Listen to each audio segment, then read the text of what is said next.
जय श्री कृष्ण। आज हम अध्याय 18 का श्लोक नंबर 54 से 78 तक पढ़ेंगे, यानी आज 18 अध्याय पूरा हो जाएगा। तो शुरू करते हैं। श्लोक नंबर 54। ब्रह्मभूता प्रसन्नात्मा न शोचयति न कांक्षयति समः सर्वेषु भूतेषु मद्भक्ति लभते पराम्। इसमें भगवान कह रहे हैं कि इस प्रकार जो दिव्य पद पर स्थित है वह तुरंत ब्रह्म पद का अनुभव करता है और पूर्णतया प्रसन्न हो जाता है। वह न तो कभी शोक करता है, न ही किसी वस्तु की कामना करता है। वह प्रत्येक जीव पर समभाव रखता है और उस अवस्था में वह मेरी शुद्ध भक्ति को प्राप्त होता है। श्लोक नंबर 55। भक्त्या मामभिजानाति यावान्यश्चास्मि तत्त्वता ततो मां तत्त्वतो ज्ञात्वा विशति तदन्तरम्। इसमें भगवान कह रहे केवल भक्ति से मुझ भगवान को यथारूप में जाना जा सकता है। जब मनुष्य ऐसी भक्ति से पूर्ण मेरे भावनामृत में होता है तो वह वैकुंठ जगत में प्रवेश कर सकता है। श्लोक नंबर 56। सर्वकर्माण्यपि सदा कुर्वाणो मद्व्यापश्रयः मत्प्रसादात् वाप्नोति शाश्वतं परमं। इसमें भगवान कह रहे हैं कि मेरा शुद्ध भक्त मेरे संरक्षण में समस्त प्रकार के कार्यों में संलग्न रहकर भी मेरी कृपा से नित्य और अविनाशी धाम को प्राप्त होता है। श्लोक नंबर 57।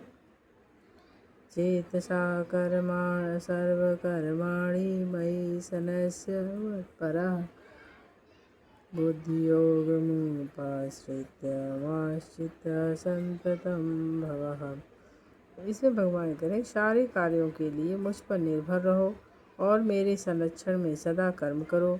ऐसी भक्ति में मेरे प्रति पूर्णतया सचेत रहो। श्लोक नंबर 58। मच्चिता सर्वदुर्गाणि मत्प्रसादा तरिष्यति अथ चेत्त्वमहंकारात् सोयसी विनंकांक्षयति। भगवान कह रहे हैं कि यदि तुम मुझसे भावना भावित होगे तो मेरी कृपा से तुम बद्ध जीवन के सारे अवरोधों को लांघ जाओगे। यदि तुम मिथ्या अहंकार बस ऐसी चेतना में कर्म नहीं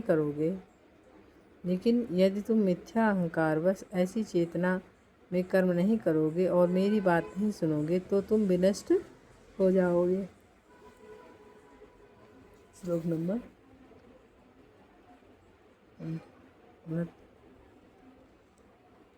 59। यदहंकारमाश्रित्य यायोत्स इति मन्यसे मिथ्येष्य व्यवसास्ते प्रकृतिस्त्वां नियोक्ष्यति। इसमें भगवान कह रहे हैं कि यदि तुम मेरे निर्देशानुसार कर्म नहीं करते और युद्ध में प्रवृत्त नहीं होते हो तो तुम कुमार्ग पर जाओगे। तुम्हें अपने स्वभाववश युद्ध में लगना होगा।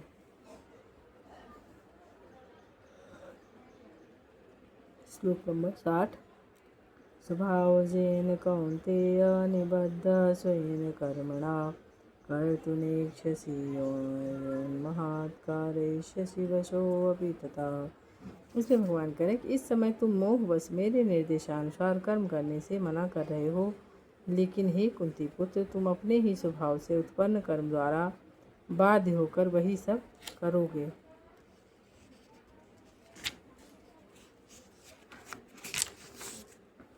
श्लोक नंबर 61। ईश्वर सर्वभूतानां हृदये अर्जुन तिष्ठति ब्राह्मणस्य सर्वभूतानि यन्त्रारूढानि मया मायया। इसमें कह रहे हैं हे अर्जुन, परमेश्वर प्रत्येक जीव के हृदय में स्थित है और भौतिक शक्ति से निर्मित यंत्र के में सवार की भांति बैठे समस्त जीवों को अपनी माया से घुमा रहे हैं, यानी भरमा रहे हैं। श्लोक नंबर 62। तमेव शरणं गच्छ सर्वभावेन भारत, तत्प्रसादात् परां शांति स्थानं प्राप्स्यति शाश्वतम्।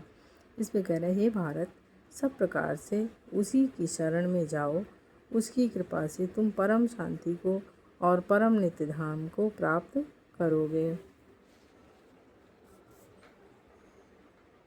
श्लोक नंबर 63। इति ते ज्ञानमाख्यातं गुहाद् गुहातरं मया, विश्वमेश्च देशेन यथेच्छसि तथा कुरु। इस प्रकार मैंने तुम्हें गुहातर ज्ञान बतला दिया, इस पर पूरी तरह से मनन करो और जब जो चाहो सो करो।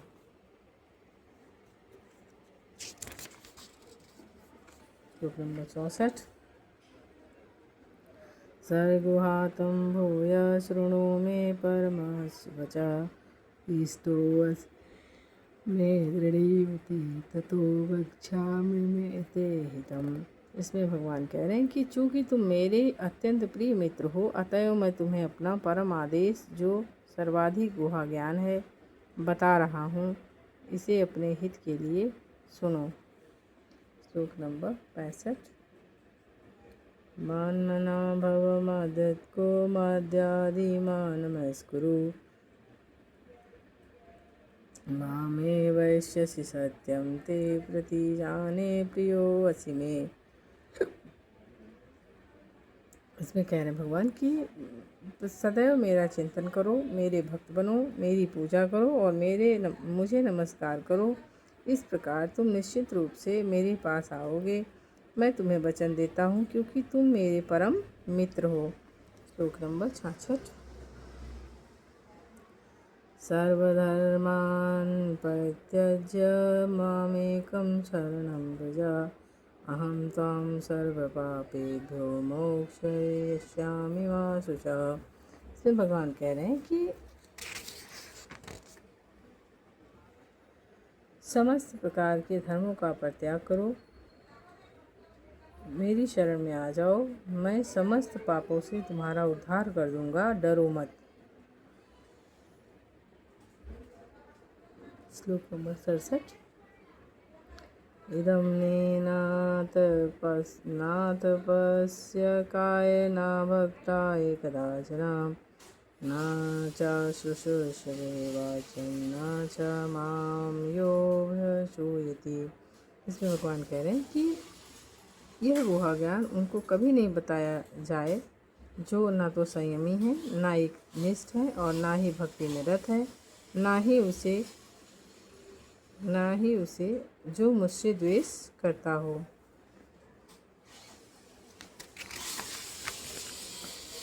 नंबर 69। यः इदं परं गुहातं मदस्यैव विध्यास्यति, भक्तिं मयि परा कृत्वा मामेश्वरस्य संशयः। इसमें कह रहे हैं भगवान, जो व्यक्ति भक्तों को यह परम रहस्य बताता है, वह शुद्ध भक्ति को प्राप्त करेगा और अंत में वह मेरे पास वापस आएगा। श्लोक नंबर 69। न च तस्मान् मनुष्येषु कश्चिन् मे प्रियकृतं, भविता न च मे तस्मादन्यं प्रियतो भुवि। इसमें भगवान कह रहे हैं कि इस प्रकार इस संसार में उसकी अपेक्षा कोई अन्य सेवक न तो मुझसे अधिक प्रिय है और ना ही और अधिक कभी प्रिय होगा। श्लोक नंबर 70। अध्येष्यसे च न इदं धर्मस्य संवादमायुरो, ज्ञानेन तेनायमिष्टं शान्ति ते मतिः। मैं कह रहे हैं, मैं घोषित करता हूँ कि जो हमारे इस पवित्र संवाद का अध्ययन करता है, वह अपनी बुद्धि से मेरी पूजा करता है। श्लोक नंबर 71। श्रद्धावान् सूयश्च शृणुयादपि यो नरः सोऽपि मुक्तः शुभान् लोकान् प्राप्नुयात् पुण्यकर्मणाम्। इसमें कह रहे हैं भगवान की जो श्रद्धा समेत द्वेष रहित होकर इसे सुनता है वह सारे पापों से मुक्त हो जाता है और वह उन शुभ लोकों को प्राप्त होता है जहाँ पूर्णात्माएं निवास करती हैं। श्लोक नंबर 72। कश्चिदेच्छतं पार्थ एकाग्रेण चेतसा कश्चिद् ज्ञानसम्मोहः प्रणश्यति धनंजय। इसमें कह रहे हैं हे प्रतापपुत्र हे धनंजय, क्या तुमने इसे एकाग्र चित्र होकर सुना और क्या अब तुम्हारा ज्ञान और मोह दूर हो गया है? तो अर्जुन जी कह रहे हैं श्लोक नंबर 73।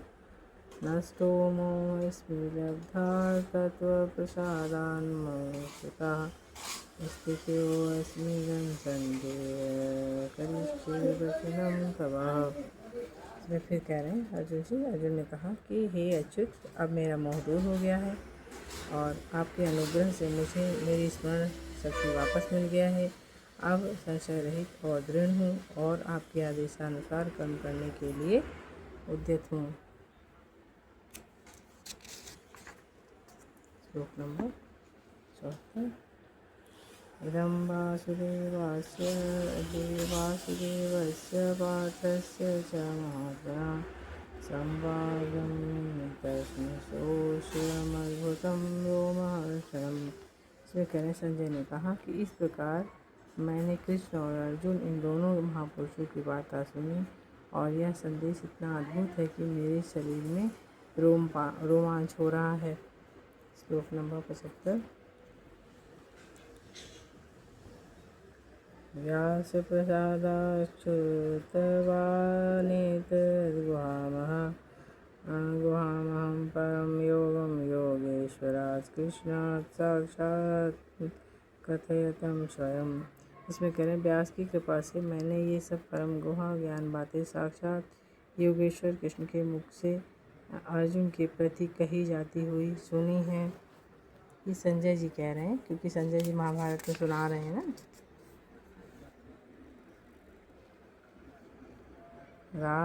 श्लोक नंबर 76। राजन् संस्मृत्य संवादमिदं केशवार्जुनो पूर्णं हस्यामिश्च मुहुर्मुहुः। इसमें कह रहे हैं हे राजन, जब मैं कृष्ण और अर्जुन के मध्य हुई इस आश्चर्यजनक तथा पवित्र वार्ता का बारंबार स्मरण करता हूँ तो मेरे प्रति क्षण आह्लाद से गदगद हो उठता हूँ।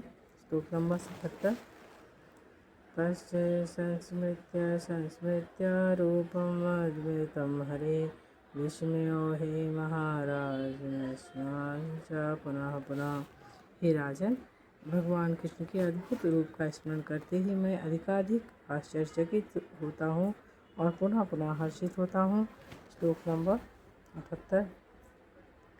यत्र योगेश्वरः कृष्णो यत्र पार्थो धनुर्धरः तत्श्री विजयो भूति ध्रुवानीति गदा।